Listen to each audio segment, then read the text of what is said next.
Crutch, Bind, Set. Benvenuti cari amici del canale Dumpat Rugby. Archiviata la pratica Galles, archiviata male, ma insomma, dai, archiviata nel senso che ce la vogliamo dimenticare, quantomeno dal punto di vista emozionale, poi dal punto di vista dell'analisi magari anche no, perché insomma fa bene pensare e ripensare agli errori fatti, ma dal punto di vista emozionale liberiamoci della partita del Galles e allora è arrivato il momento di pensare al prossimo avversario, la Scozia. Allora, come abbiamo fatto la settimana scorsa, questa non è la preview, non è la preview della partita, aspetteremo l'uscita delle formazioni domani e per poi avere insomma tutti i dettagli, ma qualcosa già sappiamo e allora proviamo a parlare più che della partita, del tipo di avversario che andremo a trovare. Attenzione, perché sarà una bestia strana, sarà una Scozia strana, stranissima, perché adesso andremo a vedere di come la Scozia potrebbe cambiare quasi radicalmente senza due protagonisti, Phil Russell e Stewart Hogg. Allora, partiamo da un paio di numeri, dai, giochiamo con la numero 5 del mondo, quindi togliamoci subito di testa tutti i discorsi partita alla nostra portata, sì, partita che possiamo comunque disputare, competere e magari perché no anche vincere, ma oggi come oggi con un avversario ben più forte di noi. Difatti siamo quotati anche dai bookmaker a 8, prima dell'uscita delle formazioni eravamo addirittura a 10. Si vede che il fatto che comunque non ci sia Finn Russell e Stewart Hogg è stato interpretato come un leggero vantaggio per l'Italia, ma leggero vantaggio appunto passiamo da 10 a 8, non è che diventiamo favoriti, quindi non ci pensiamo nemmeno. Dell'Italia abbiamo parlato tanto e ancora di più parleremo, ma adesso parliamo della Scozia. Allora, Scozia, intanto c'è da dire che è una squadra che aveva iniziato benissimo il torneo, vincendo, come sempre, direbbero gli scozzesi per fare rosicare gli inglesi, la famosa Calcutta Cup e poi battendo il Galles. Però una Scozia che di fronte a Francia e Irlanda si è dovuta arrendere nonostante Finn Russell. Proviamo a capire. Nonostante o grazie? Proviamo a capire, proviamo a capire. Ok, mi direte, va bene Danilo, però ce la meni con sto Finn Russell, Finn Russell, Finn Russell, ho capito che ti piace, però la Scozia non è solo Finn Russell, certo, verissimo, la Scozia non è solo Finn Russell, ma la centralità di Finn Russell nel gioco della Scozia, occhio perché non è mai stata così evidente. Un numero, anzi due numeri. Nelle ultime due partite Finn Russell ha fatto, occhio, 44 e 46 passaggi. Qualcuno dirà, sono pochi, sono tanti, com'è? Sono tanti, sono tantissimi. È un'enormità, è quasi un numero da mediano di mischia.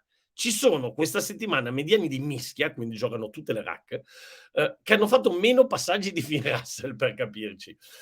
Vediamo le altre aperture in settimana. Allora abbiamo detto Finn Russell 44 e 46 nelle ultime 2 settimane. L'ultima settimana Johnny Sexton, nella partita contro Finn Russell, ne ha fatti 27. Insomma, c'è una bella differenza tra 27 e 44. Garbisi, che è quello che anche per lo stile dell'Italia gioca tanti palloni, ne ha fatti comunque 33, comunque insomma quasi un quarto in meno. Marcus Smith ne ha fatti 26.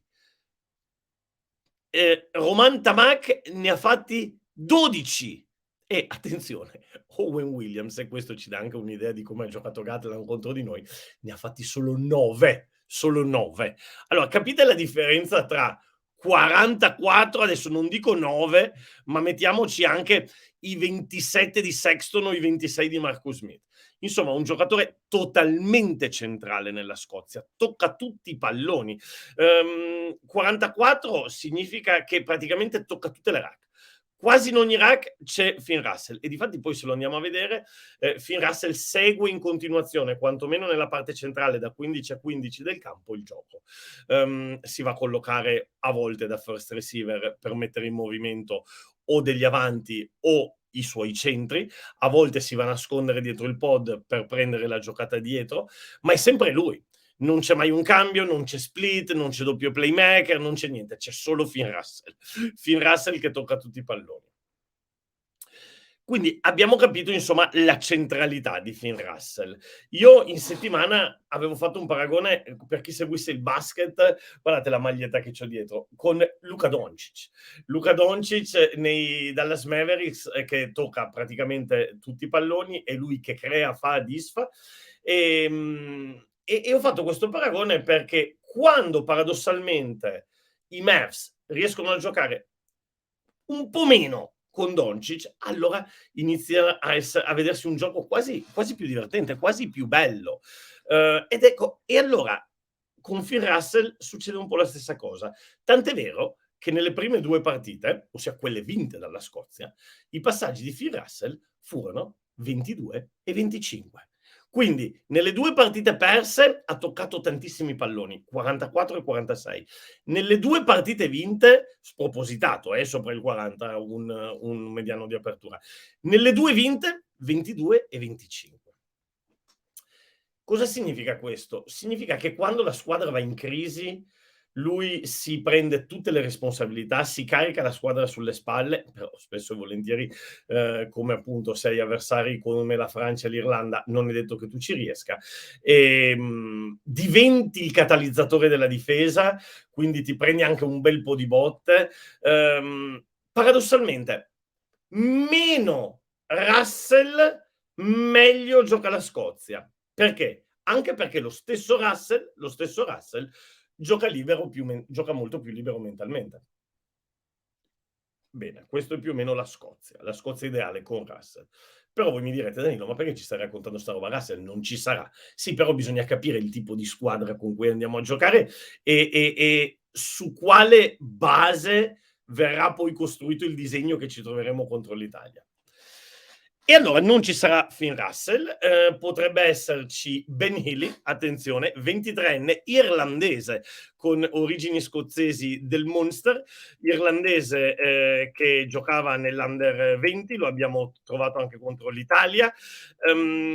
Irlandese che non è riuscito a scalare diciamo, le graduatorie dei tanti candidati all'eredità, no? Del sire al trono, gli eredi al trono di Johnny Sexton. Bene, non ci riesce, a volte anche a Munster è dietro a Carberry, e Healy, il sostituto di Finn Russell, è un giocatore diversissimo da Russell, diversissimo da Russell, è diverso da Kinghorn, è un profilo che forse non sarà così semplice al primo cup inserire in un contesto totalmente nuovo. Adesso l'anno prossimo si trasferirà in Scozia, però lui gioca in Irlanda con le strutture irlandesi e al primo raduno con la Scozia sarà il primo cup. Deve ancora conoscere in fondo il gruppo, deve conoscere in fondo Townsend. Insomma, sarà una bella sfida se verrà utilizzato Healy, come è probabile che sia. Ma anche come caratteristiche Healy non è un Russell e quindi non verrà chiamato a fare il Russell, soprattutto al suo primo cup. Healy è un giocatore che fa della forza mentale la sua caratteristica, è un duro, diciamo. È uno che magari può anche attaccare di più la linea di prepotenza rispetto a un Russell, non si tira indietro, però non ha il tasso creativo di Finn Russell e soprattutto non può minimamente pensare di gestire 40 palloni. Quindi la Scozia dovrà, soprattutto alla prima partita, quindi la Scozia dovrà assolutamente cambiare piano di gioco. E allora si divertiranno a trovare delle alternative anche in ottica mondiali, trovare altre chiavi. In attacco, per esempio, potrebbe esaltarsi ancora di più la coppia dei centri, no? Ne ha parlato anche Otto ieri, Tuipulotu e Jones. A proposito di Tuipulotu, occhio che sta arrivando anche il fratello dall'Australia. E quindi posizionando un Healy che magari potrebbe essere anche un pericolo maggiore di Russell nell'attaccare direttamente la linea, ma ovviamente non avere Lee Russell ti dà un po' meno cose da cui stare attenti alla difesa, no, la difesa, ha un po' meno angoli da guardare, ha un po' meno rebus che gli vengono posti. Questo quindi per quello che riguarda l'attacco. Poi sempre attacco, a che ritmo si giocherà? Allora, interessante questo perché, Townsend storicamente, e questo anche che l'ha portato poi a essere, nelle prime 5 del mondo, è uno a cui piace un, rugby veloce, un running rugby, uno a cui piace correre, soprattutto gli piace far correre i 3 dietro, no, che, storicamente sono Van der Merwe, Hogg e Darcy Graham. Adesso non c'è Darcy Graham, non c'è Stuart Hogg, però sappiamo benissimo che c'è Steyn, oltre e ci sarà probabilmente Kinghorn dietro e poi Van der Merwe. Attenzione a Van der Merwe. Quindi Townsend, uno a cui piace correre, a cui gli piace far correre i suoi cavalli da corsa appunto dietro, ma durante la partita dipende. A volte gioca dei ritmi forsennati, un po' come fa anche l'Italia, a volte gestisce dei cambi di ritmo. Gestisce dei cambi di ritmo. In questo Sei Nazioni è più andato gestendo accelerazioni, rallentamenti e un po' più, diciamo, più imprevedibile il ritmo della Scozia e forse anche più gestibile rispetto a quello che sta provando a tenere l'Italia. In più utilizza nettamente di più il piede dell'Italia, ma questo ovviamente tutti. Nelle prime 4 giornate la Scozia, ad esempio, ha calciato 3.483 metri, mentre l'Italia ne ha calciati 2.415. Insomma, in 4 giornate stiamo parlando di quasi 1.000 metri in meno. E direi che la Scozia si situa a metà classifica. Non è la squadra che calcia di più. Ma anche qui, attenzione, perché io ad esempio mi aspetto forse una partita dove la Scozia proverà a correre un po' di più. Perché? Innanzitutto perché tutto il setup tattico non è così facile da fare con un'apertura al suo primo cap. E poi perché si gioca a Murrayfield. Secondo me si gioca all'ultima Murrayfield, la Scozia si vorrà accomiatare dal proprio pubblico da questo Sei Nazioni pre-Coppa del Mondo nel migliore dei modi, vorrà prendere la carica anche, no? Prendere tutta quell'energia positiva per poi portarsela con l'onda lunga fino alla Coppa del Mondo e avrà voglia di far divertire, secondo me. Avrà voglia di divertire e allora questo attenzione perché con un'Italia che diverte, perché quantomeno, seppur a volte sbagliando l'impossibile, ma giochiamo veloci e in maniera divertente, ecco, se la Scozia mette quella modalità lì, senza magari anche dover passare per Finn Russell tutte le volte e quindi per certi versi anche togliendo un pizzico di fantasia, ma avendo la possibilità di accelerare un po' i ritmi, allora potrebbe venire fuori una partita dei ritmi altissimi. Poi la mischia, bisogna sempre ovviamente parlare di set pieces, quindi mischia e rimessa laterale. La mischia, insomma, le ultime 2 partite è entrata un po' in difficoltà, però attenzione perché entrambi in situazioni non standard, no, 14 contro 14 in quella partita folle, totalmente folle con la Francia e poi contro l'Irlanda che ha dovuto addirittura cambiare i 2 tallonatori, ed è andato Healy a fare il tallonatore, quindi che si trovava davanti con 3 piloni, che ovviamente ci perdi qualcosa in tecnica, ma ci guadagni in spinta e insomma a un certo momento la Scozia è entrata in serie difficoltà. In rimessa laterale, vi devo dire la verità, con l'Irlanda non mi è piaciuta perché non ha letto bene il cambio Van der Flier quando è andato a fare è andato a lanciare le rimesse laterali. Insomma, la Scozia saltava, ma saltava male, non leggeva benissimo le rimesse laterali. Però attenzione perché c'è Richie Gray, 2,06 m, un gigante e potrebbe essere un problema. A parer mio l'Italia deve cambiare a volte qualche chiamata in rimessa laterale perché abbiamo Ruzza che è primissimo in line out vinti e voi direte bella cosa, sì, ma è primissimo perché se le chiama quasi sempre su di lui, quindi ogni tanto iniziamo a essere un po' leggibili, no? Quindi visto che la Scozia salta in difesa, se non vogliamo trovarci in difficoltà probabilmente dovremmo lavorare in settimana anche sulle soluzioni alternative a Federico Ruzza. Infine, dopo l'attacco e i set pieces, la difesa. Beh, intanto partiamo da un numero. Quando si parla di difesa è ovvio che, bisogna iniziare dalle mete subite, soprattutto in una partita come questa, dove Italia e Scozia hanno giocato con le stesse avversarie nelle prime 4 partite, seppur ovviamente in periodi diversi, in momenti diversi, però la Scozia ha subito 11 mete, ne ha segnate 13, quindi addirittura un passivo attivo di +2. L'Italia ne ha subite 18, ne ha subite 18. E abbiamo invece un passivo attivo di meno 10 se non sbaglio. Credo che ne abbiamo segnate 8, vado a memoria, questo non me lo sono scritto. Però al di là dei numeri, proviamo a capire come difenderà la Scozia con noi. Allora, io mi son fatto un'idea, probabilmente qualcosa di simile a quello che ha fatto con l'Irlanda.